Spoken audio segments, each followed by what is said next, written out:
Greetings, everybody. John Button here. I want to present to you today a few thoughts on forest gardens. I've been playing around with forest gardens for the last 35 years. First of all myself, then later on with Nature Designs, which I run with my wife, Francesca, and with Green Gaia projects, and with World Permaculture Association here in Italy. Forest gardens is a theme that's really grown in popularity in the last years, and I sometimes wonder exactly what people mean by it. Anyway, here's my take on it. I'm going to present three different forest gardens. The first one is in the Canary Islands, where this photograph is taken, on the island of La Gomera, right in the middle of the Atlantic Ocean. Beautiful place. This itself is a small terrace, just occupying about 1.5 hectares, a bench at the bottom of 400 meter cliffs, with the ocean on one side, about 20 meters away, and the access to it only along this little dangerous road, a kilometre or so around from the port. Taxi drivers avoid it often enough, can't blame them. Anyway, my job was to transform what was an old mango plantation into a forest garden, into a productive area. Bear in mind, this is a community of about 25 permanent members, and about 35 guest beds, which are occupied about 80% all year round. So it's a good business and it's a good community. Now, I'm a man who likes to live in the shade, and this is what permaculture is all about. But very often we see forest gardens, which is just like a forest. And that's not really the idea of a forest garden, because in order to harvest fruit, you've got to always make sure you've got enough space for the individual plants and enough light. So it's a delicate relationship between forest, the patterns of a forest, but with the needs of individual plants in order to optimize their productivity, and that's the secret. And in fact, the original farmer who planted this mango plantation, to me, clearly had the idea that first of all they'd get some yield from the young mango trees, and then at a certain point he or she would certainly have wanted to cut out at least 50% of these mango trees to give them enough space. Because if all the mango trees encroach upon each other, as you can see here, the side branches all start to connect with each other. And when that happens, you don't get any fruit at all on the side. In fact, you only get fruit on the very tops of them, which is fairly difficult to harvest anyway. And as you can see, the mango is a fairly selfish tree, and it actually shades out all other competition. I suspect it also has root exudates which discourage any other plants from growing. So this is what I found when I got there. My first task was to explain the procedure to the community of what it was all about. And on the first evening, for dramatic effect, I said, I would really like a chainsaw, because I want to cut down at least 60-70% of all the mango trees you have at the moment. You could have heard a pin drop.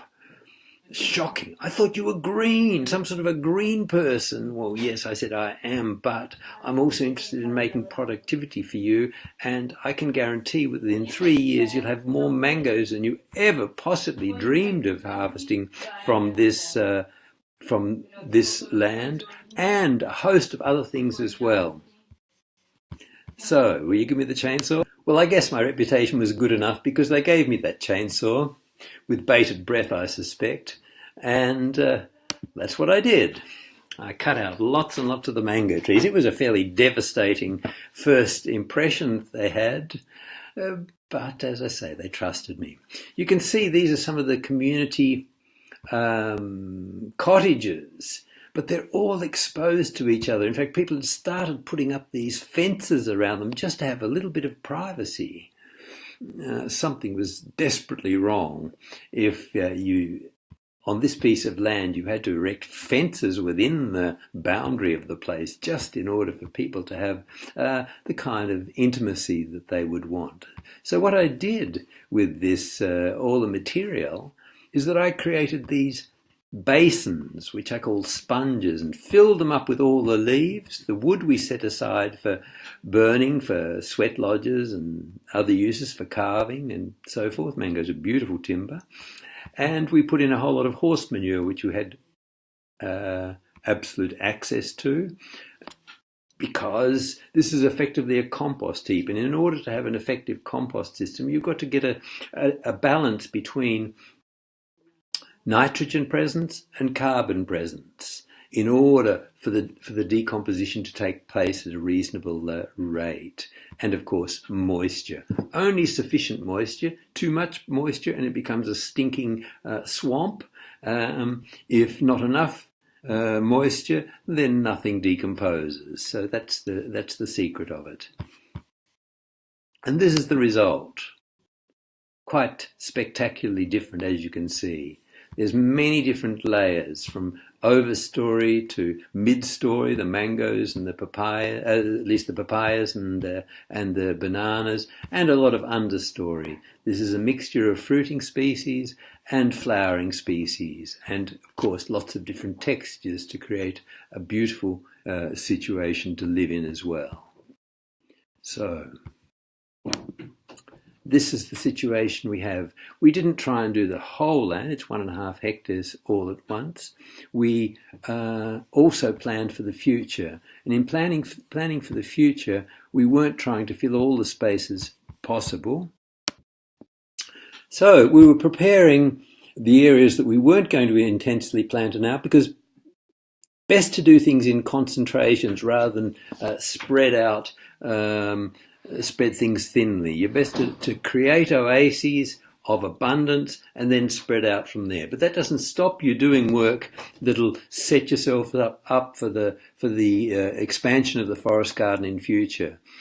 Basically, the secret to accelerating regeneration, which is essentially what we're doing, is you want sufficient moisture and you want sufficient biomass in the soil itself. Because when you've got that, then you've got the perfect situation for all the organisms and microorganisms, that's the worms and the ants and so forth, as well as all the bacteria and the enzymes and so forth. You've got to feed them. So if you don't have all the biomass within the soil itself and on the surface, then there's not the conditions for them to grow. So that's very, very important. So in this case, we've planted lots of leguminous plants. They'll put their roots in, they'll open up the soil down below. Not so much necessary in this case, because being right on the sea, it's basically sand, pure sand soil, and lots and lots of these ground covers. So that we're preparing the conditions for when we have the energy to really concentrate our plantings in the future. So here's one of those sponges themselves. You can see all the bananas are planted. They're right around the circle of the sponge. We've got also papaya and so forth.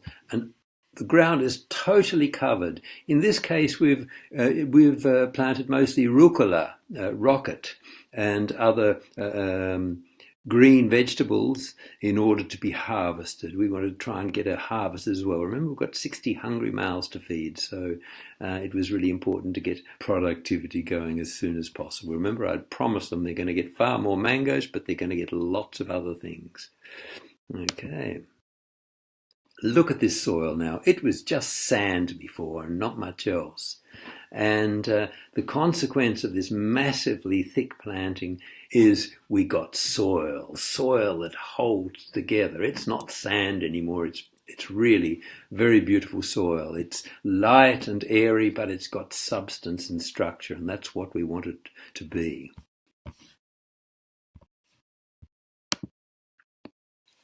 and great diversity, enormous diversity. And we've now created a situation, not only do we have huge productivity and colour and beauty, but we've also created the privacy, the intimacy that all those buildings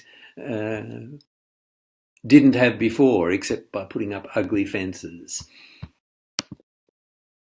You can see there's still little views through to the cottages, but basically they've all got their own spaces now. Spaces with beauty, colour, structure, texture, and fruits. That's what we want.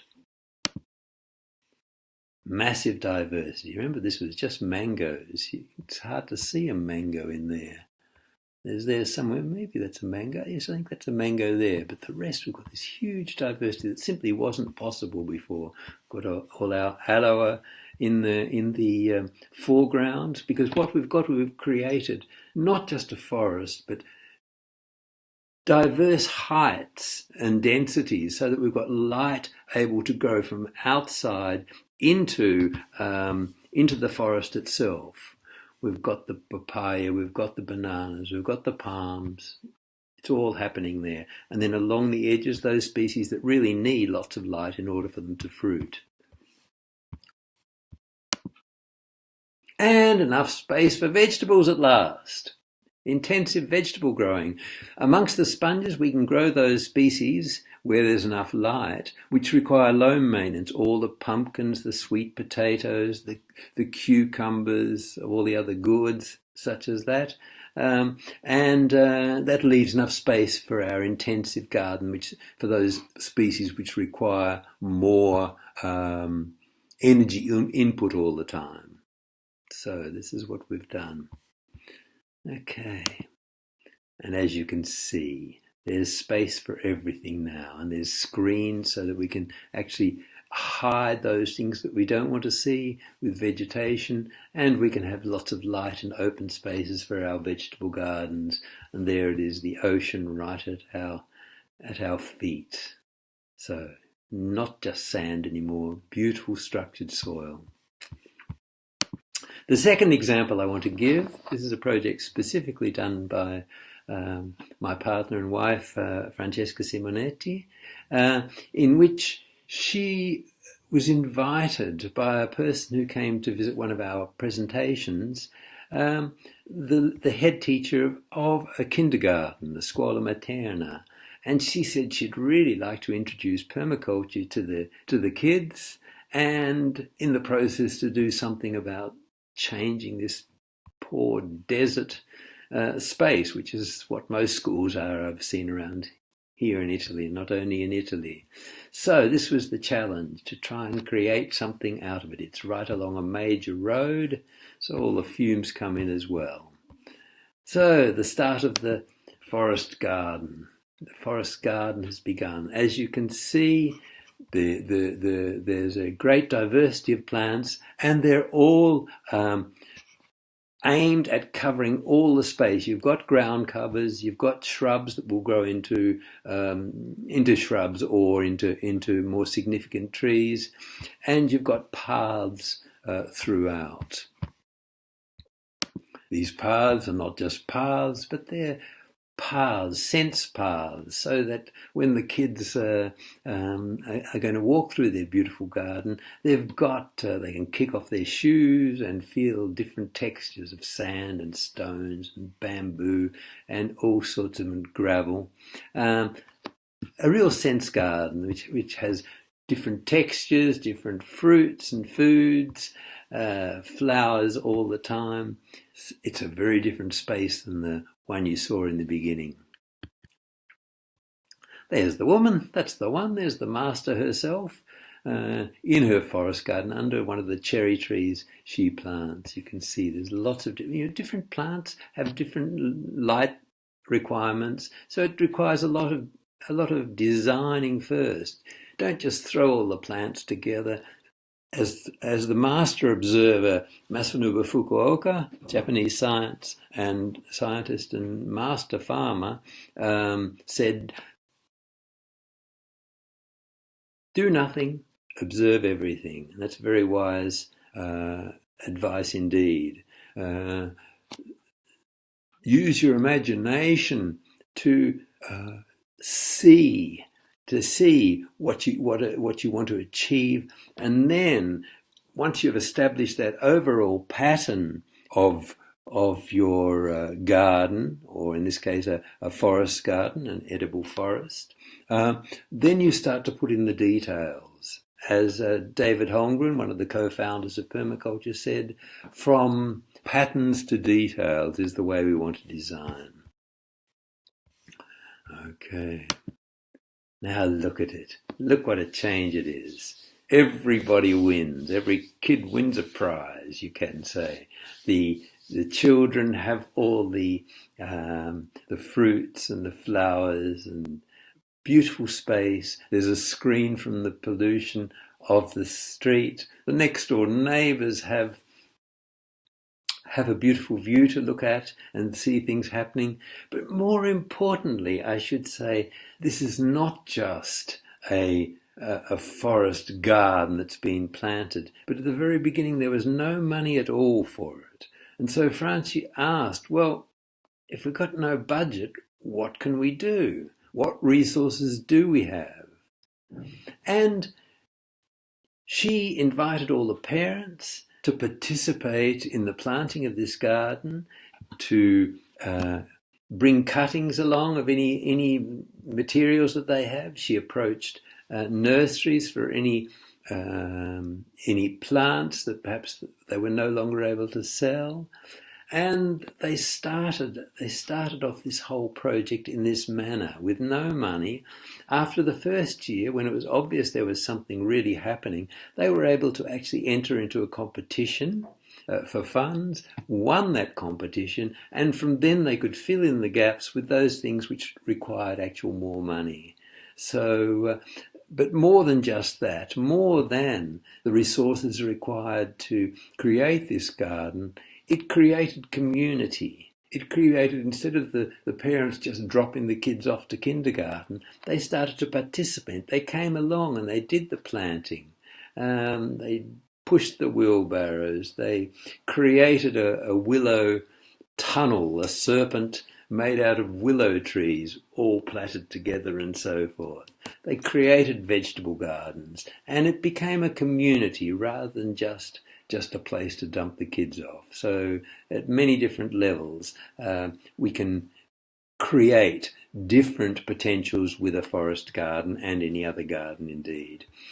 Now the third one I want to show you, this is very, very different again. We have moved away from Europe, away from the Atlantic, away from Lago Maggiore and to India, a project I was involved with, above all, to reforest a sacred mountain, Mount Arunachala in Tamil Nadu in South India.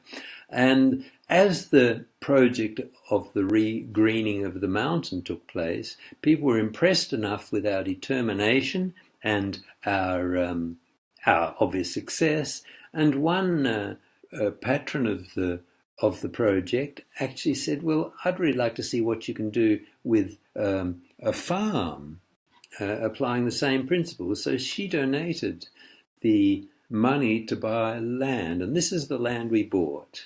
As you can see, it's not particularly fertile. It's been abandoned for a long time, and this is what we intended to create our demonstration farm on, primarily a forest garden in the fullest sense of the word.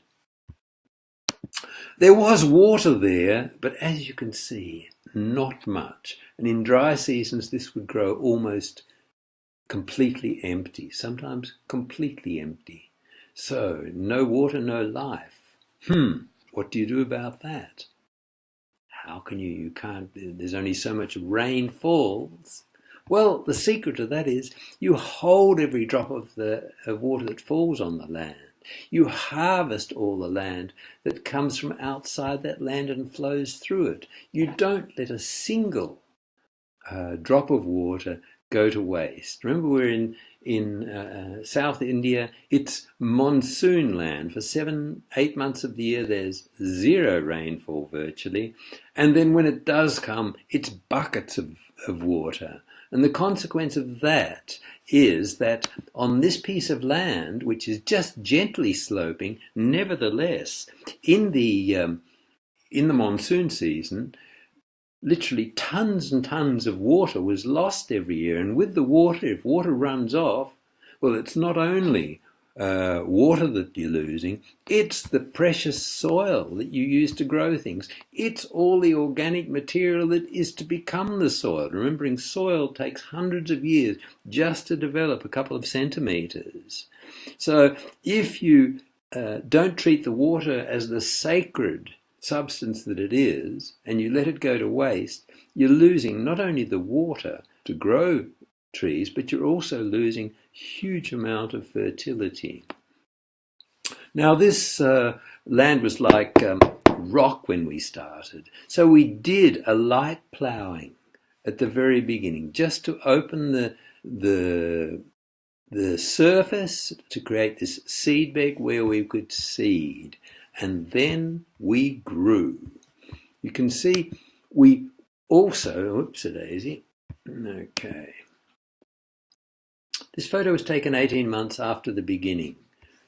Every drop of rain was held back either by micro catchments for every plant, or during very heavy rains, we created these horizontal trenches and mounds, which are swales. And that basically allows time for the water to be absorbed into the soil. The best place to store water is in the ground itself. It's important, of course, yes, to have tanks and dams where possible, but the first thing to do is make sure the soil is able to absorb as much as possible, because then, of course, with the sun, the surface dries up, but the moisture that you've been able to absorb into the soil stays there, and that's available to all these trees to grow. Now, we worked on, as I mentioned before, the idea of concentrating your energy in nuclei of abundance, not planting the whole piece of land. This was about 4 hectares, this land. Far too much space for us to deal with all at once. We had limited numbers and limited resource, so we intensely planted the area which had the most energy available, the area where we had access to water, the area where we had the buildings. And that became our zone 1 in effect, the area where we could put the most energy. We immediately planted ground covers that would provide almost instant harvest productivity.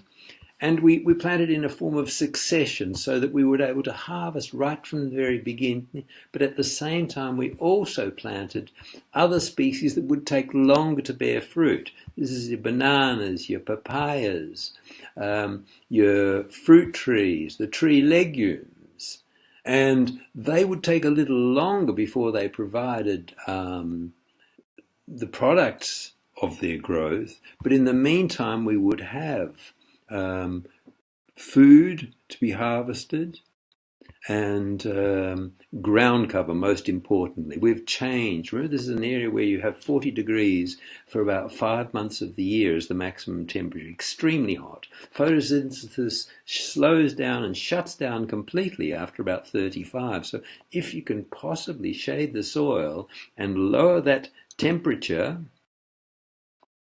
then you're creating the potential for growth to continue to take place where on bare soil nothing happens, nothing can germinate, nothing can grow. So that's the idea. So we've got multiple levels, not only of growth, but also in time.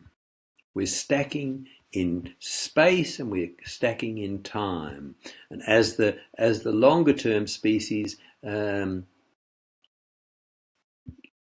begin to dominate, so the ground covers become less strong. But when you're harvesting fruit of bananas, you'll be harvesting less of the ground covers. This is the way it works. We ran courses as well. This became not only a source of education for a lot of people, it increased the reputation of the land as a production centre of knowledge as well as of food, and its many lights. So in the many hands making light work. And so we're harvesting everything. We're harvesting the energy of the participants, and we're harvesting their experience and skills if they have to give them, and we're educating them in return. This is the way it works. Don't introduce any animals into a system until you've got the material to feed them with. So the very first creatures we introduced were worms. We created worm paradise, and we used worms to create compost. The advantage of worms is that they do all the work themselves. They aerate, they eat the material, they put out wonderful exudations every time they shed their skins, and of course their digestion processes. And the beauty of this system is that we harvest all the liquid from the compost system. Instead of that finishing up underneath the worm system itself, we're actually in this moat, which also served to prevent the ants from entering the worm system and eating the worms themselves. It also, from the moisture in the moat, we were able to harvest it at one corner and dilute that 10 times as a very, very rich liquid fertilizer, as well as the fertilizer itself coming out of the pits. This was only possible to do when we had the material to do it.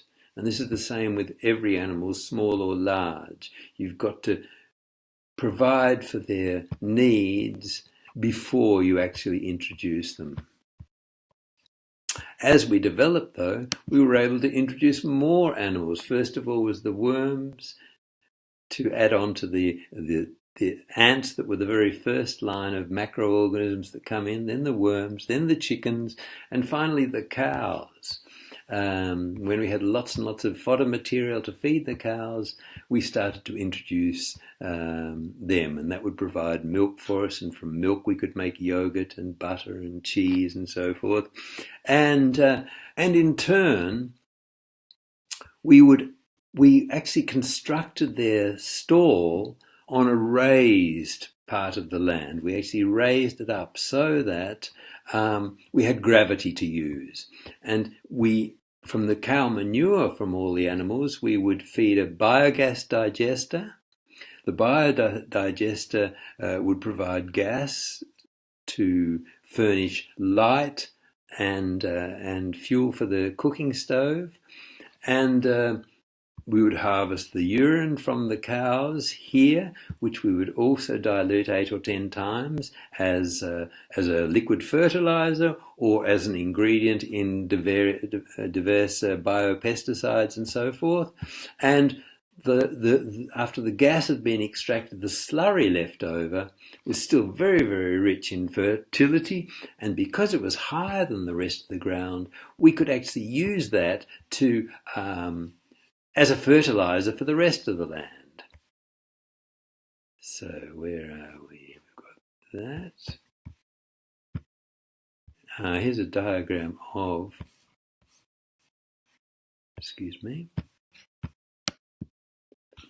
of how we can create this situation. If we've got the system higher than the land around, we can actually use the manure from the cows to create biogas, and in turn the leftover from that system can be fed back, in effect, to feed the crops that in turn feed the animals. So we create a cycle system.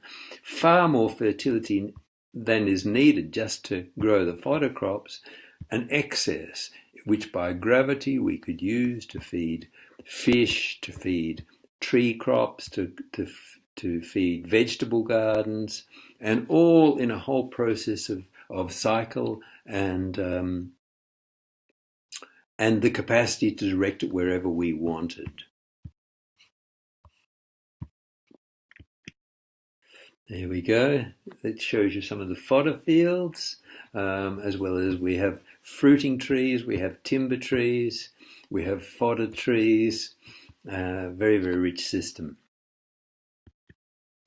So there you go, 8 years on from the wasteland you saw in the very beginning, just following the patterns of nature to do most of the work.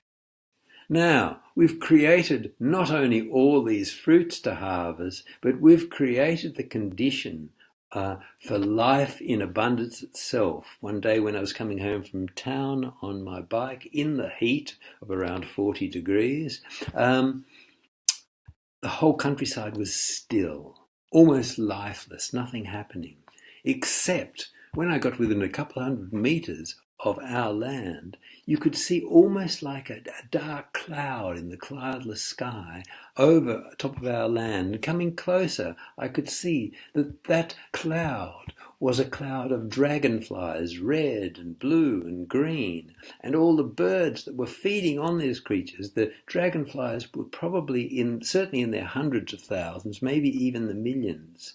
And from all this this cool shade, growth was continuing to happen, and there was food available for creatures in this relatively cool environment to continue to live and therefore to recycle all the biomass of this system.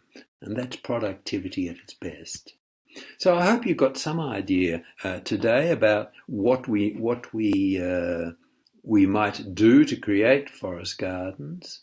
We need light, we need shade, we need moisture, we need biomass. We create a stacked situation and try as much as possible to contain all our needs within the system itself, as many cycles of nutrient and materials as possible, rather than a linear movement of resources through the system. We don't want it to escape. So thanks very much for your attention. I hope you've learned something today and given some food for thought of how you might develop your own forest garden, depending on what climate zone you're in, depending on what your particular needs are. Thanks very much, and I'll see you next time.